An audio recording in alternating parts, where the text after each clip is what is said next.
The 15th of December, 1944, a captured Japanese colonel arrived at an American POW camp, expecting torture and starvation, but instead was served more food in one meal than most Japanese civilians had seen in months. When a Coca-Cola delivery truck casually rolled up to the camp and prisoners were handed ice-cold sodas like it was nothing, this hardened military officer realized his entire understanding of America's power was catastrophically wrong. But what was the exact moment this colonel knew with absolute certainty that Japan had already lost the war? The year was 1944, and Japan was dying a slow death. In the cities, mothers boiled tree bark to feed their children. Factory workers collapsed at their stations from hunger. Even the rice ration had been cut to a handful per day. The government told people to sharpen bamboo spears and prepare to fight American devils with their bare hands when the invasion came. Colonel Takeshi Yamamoto came from a family of warriors.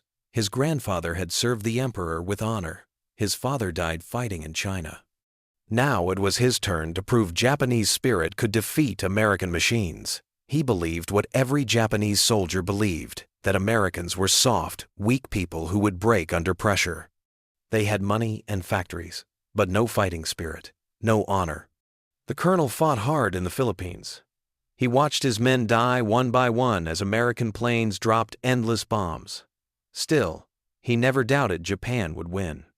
Even when enemy soldiers surrounded his position, even when his ammunition ran out, he knew in his heart that Japanese willpower was stronger than American steel. Then came the capture. Rough hands pulled him from a bombed building. He expected to die with honor. Instead, American soldiers put him on a transport plane. During the long flight across the Pacific Ocean, he prepared himself for the worst. Japanese propaganda had painted clear pictures of what Americans did to prisoners. They would torture him, starve him, try to break his spirit before they killed him. The plane landed somewhere in America. He could not tell where. Mountains rose in the distance. The air felt clean and cold. American guards loaded him onto a truck with other Japanese prisoners. None of them spoke. They all knew what was coming. The truck rolled through gates, topped with barbed wire. Guard towers stood at each corner. This was it, the prison camp where he would die. But something felt wrong. The guards did not beat them. No one screamed orders or threats. The buildings looked solid and clean, not like the horrible dungeons he had imagined. They gave him a number and took his picture.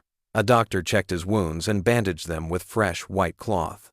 Someone handed him clean prison clothes that still smelled like soap. Each step confused him more. Where was the cruelty? Where were the torture rooms? Then came the moment that shook everything he believed.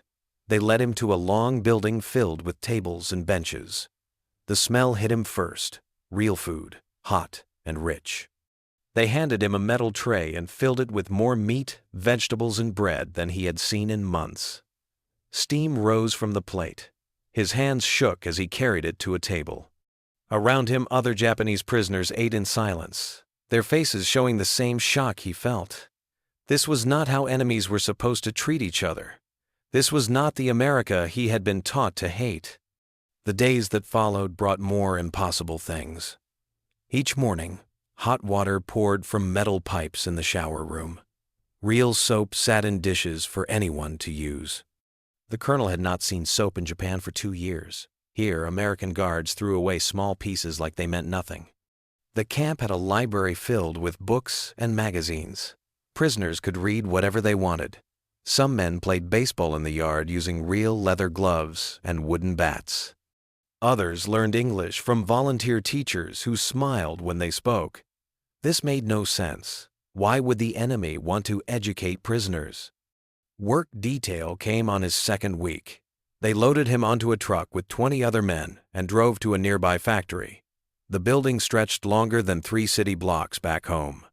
Inside, machines roared day and night, making parts for airplanes. American workers moved with calm purpose, no rushing or panic. They had enough materials, enough tools, enough everything.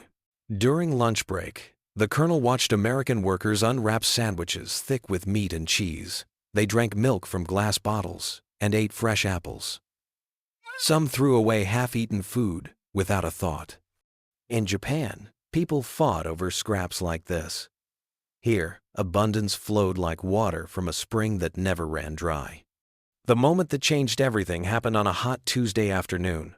A red truck rumbled through the camp gates with white letters spelling Coca-Cola on its side. The driver was a young American man whistling a cheerful tune.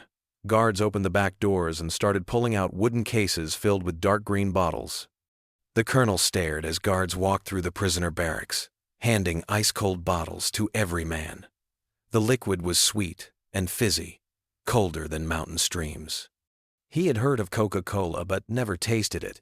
Now America was giving it away to enemy soldiers like it cost nothing at all. That night he wrote in his hidden diary with a pencil stub.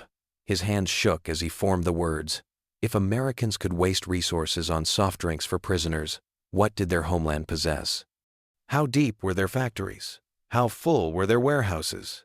He began to understand that Japan was not fighting a country. They were fighting an entire continent of wealth.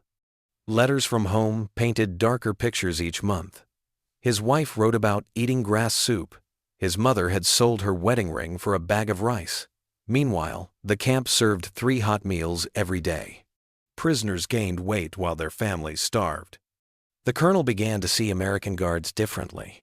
They were not cruel devils from propaganda posters. They were young men who missed their own families. Some showed him pictures of wives and children. They treated prisoners with strange kindness that his military training had never prepared him to understand. Thanksgiving arrived like a thunderbolt that shattered his world forever. The mess hall filled with smells that seemed impossible: roasted turkey, sweet potatoes, cranberry sauce, and fresh-baked bread. American cooks had worked for days preparing a feast for prisoners of war. Enemy soldiers who should have been starving were about to eat better than Japanese generals. The colonel sat at a long wooden table as guards placed plate after plate of food before him.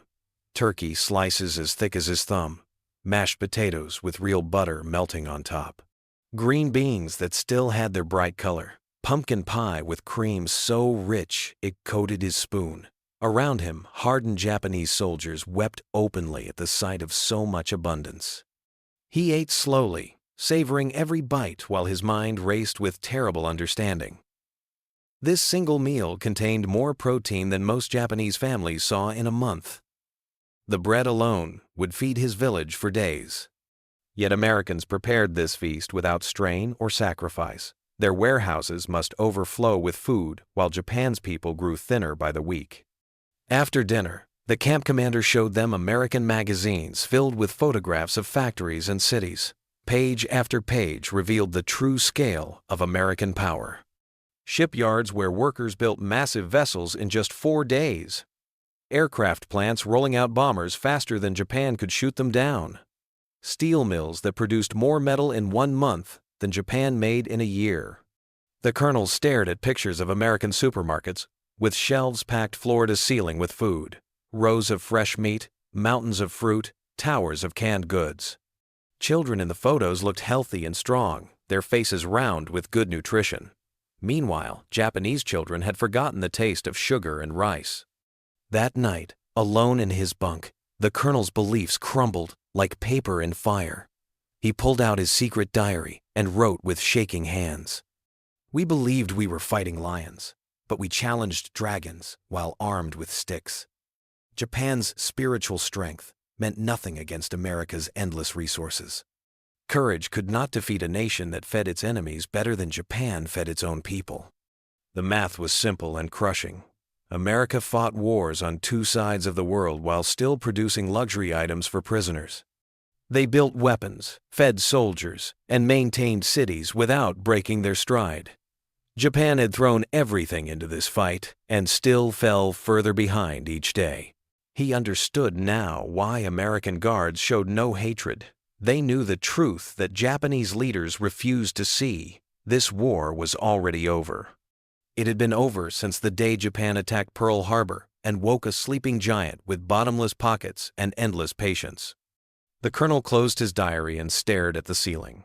Tomorrow he would wake up in this clean, warm place and eat another impossible meal. But tonight he mourned for his homeland. and the terrible mistake that would destroy everything he loved. The ship that carried Colonel Yamamoto home in 1946 docked at a port he barely recognized. Yokohama lay in ruins, its buildings reduced to twisted metal and broken concrete. The smell of ash still hung in the air months after the bombings ended. Skinny children with hollow eyes begged for scraps near the harbor. Their bones showed through paper-thin skin. He walked through streets where his childhood home once stood. Nothing remained but a flat space marked by foundation stones. Neighbors who survived the war stared at him with suspicious eyes. He looked too healthy, too strong. His clothes were clean American cast-offs that seemed like luxury next to their patched rags. His sister found him first, her face gaunt and aged beyond her years. She wept when she saw him, not from joy, but from shame. While he had eaten American turkey and drunk cold Coca-Cola, she had boiled leather shoes to make soup. Her husband had died in the final bombing raids. Her children survived by eating grass and tree bark. The colonel tried to share what he had learned about American power, but his words fell on deaf ears. Other veterans accused him of being brainwashed by enemy propaganda. How could America be so rich if Japan was so strong? How could their enemies show mercy if Japanese soldiers were truly superior? His stories of abundance sounded like lies to people who had forgotten what abundance looked like. At night, he wrote letters to former prisoners who remained in America to help with reconstruction work. They wrote back about electric lights, full grocery stores, and cars that ordinary people could afford to buy. Meanwhile, his own family cooked meals over fires made from scavenged wood. The contrast burned in his chest like acid. Years passed, and Japan began to heal with American help. The colonel watched his country rebuild using methods he had observed in that Colorado camp. Efficient organization, careful planning, and respect for workers who were fed well enough to do their jobs properly. Slowly, other Japanese began to see what he had learned behind barbed wire. By 1960, his grandson was studying in school about the war and the prison camps. The boy asked why America had treated Japanese prisoners so well when Japan had been so cruel to its captives. The colonel sat quietly for a long moment, choosing his words with care. He told the boy about the Coca-Cola truck, the Thanksgiving feast, and the magazines full of abundance.